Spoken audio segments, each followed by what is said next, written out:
Ես դες պաշտոնապես ասում եմ, որ մեր եկեղեցիները չուլանացված են, չուլանացված։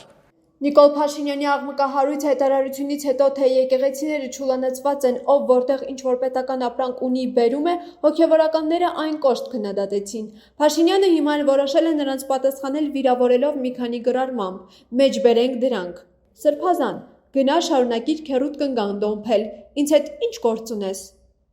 Իսկ անհրաժեշտ է առերեսվել հարցին, թե մեր եպիսկոպոսած դասից քանի հոգի է հավատարիմ կուսակրոնության ուխտին։ Ոմանց հուզել է, որ ես պաշտոնապես ամուսնացած չեմ, մեր հոգևոր վերնախավի կեսը նույն վիճակում է, ու դա ոմանց չի հուզում։